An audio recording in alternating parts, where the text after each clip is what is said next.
planos do governo de Trump para o Brasil nos próximos dias e quais novas sanções podem surgir em resposta à condenação de Bolsonaro.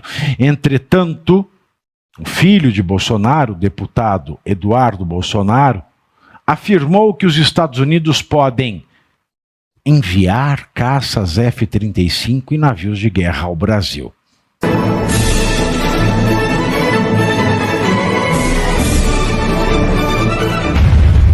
Os planos do governo de Trump para o Brasil nos próximos dias e quais novas sanções podem surgir em resposta à condenação de Bolsonaro. Entretanto, o filho de Bolsonaro, o deputado Eduardo Bolsonaro, afirmou que os Estados Unidos podem enviar caças F-35 e navios de guerra ao Brasil. E eu aqui faço pessoalmente um grande ponto de interrogação. E digo, what the fuck? A possibilidade de intervenção militar do governo norte-americano no Brasil vem sendo levantada desde o início desta semana, depois de uma declaração da própria porta-voz da Casa Branca, Caroline Leavitt, que disse que os Estados Unidos podem ter condições de intervir usando forças militares, caso necessário, após ser questionada sobre uma possível condenação de Bolsonaro. Fecho aspas e vou lhes confessar o seguinte e peço atenção nesse ponto.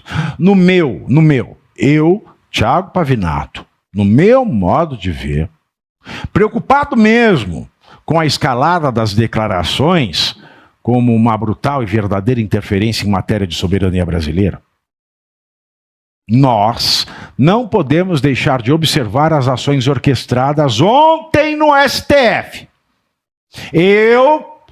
Thiago Pavinato, eu me refiro à sarcástica escolha do dia 11 de setembro para o veredito. A escolha do dia 11 de setembro, tripudiando tanto do réu Jair Bolsonaro quanto do seu amigo poderoso, né, o presidente Donald Trump.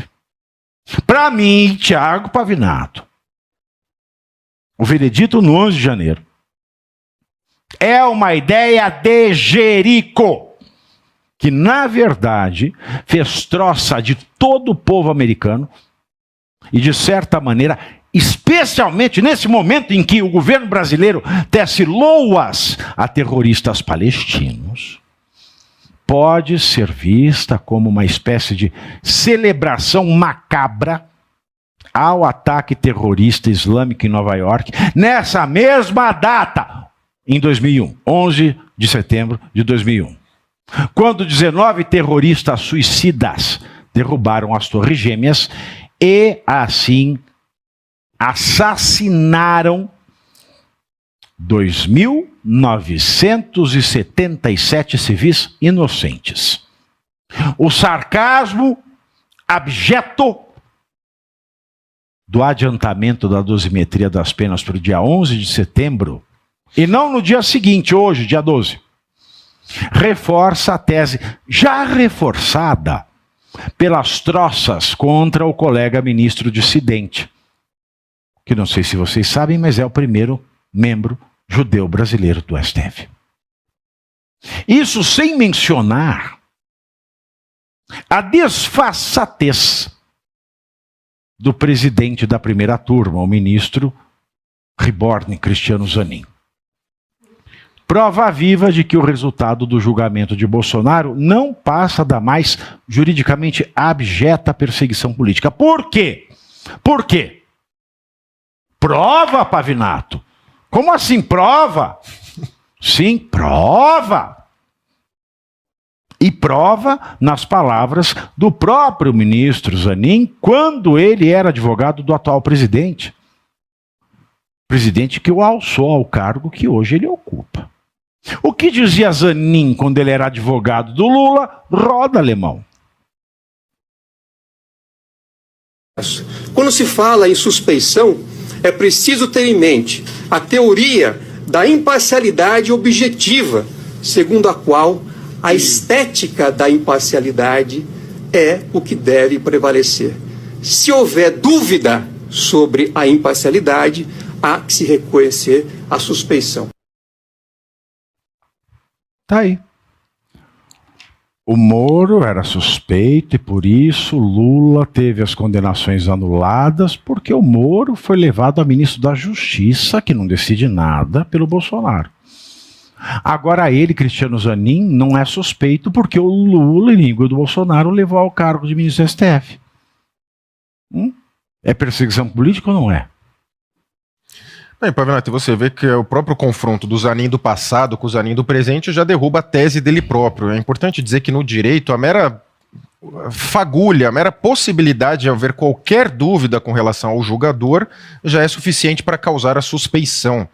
E é importante lembrar que esse caso, como deveria estar na primeira instância, a cada ato processual ilegal como esses que foram praticados, a parte teria a possibilidade de recorrer ao tribunal, depois ao STJ de cada ato processual. Agora, como é tudo no Supremo, o próprio ministro Alexandre de Moraes, ele menciona que foram apresentados centenas de recursos e que foram todos analisados e julgados, sim, pelas mesmas pessoas que estão julgando agora.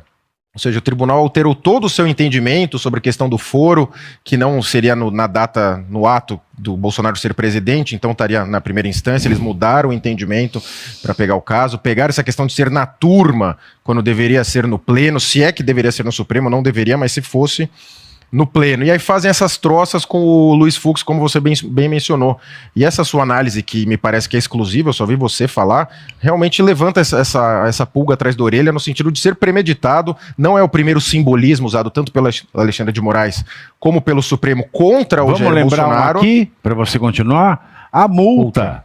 A multa à campanha do Bolsonaro, quando fez aquela questão ao TSE na campanha de 2022... O número do Bolsonaro era 22, a multa por litigância de má-fé foi de 22 milhões de reais. Então, isso é típico do Alexandre. Típico do Alexandre, ele faz essas coincidências, é de alguma forma uma afronta aos Estados Unidos, até conforme você mencionou na notícia, não acredito em intervenção militar, acho que é mais no campo teórico, né, na retórica, efetivamente, tanto do Eduardo Bolsonaro quanto da secretária. Eu acho que ele está muito louco também em falar essas coisas. Eu vou ser aqui muito sincero com a audiência.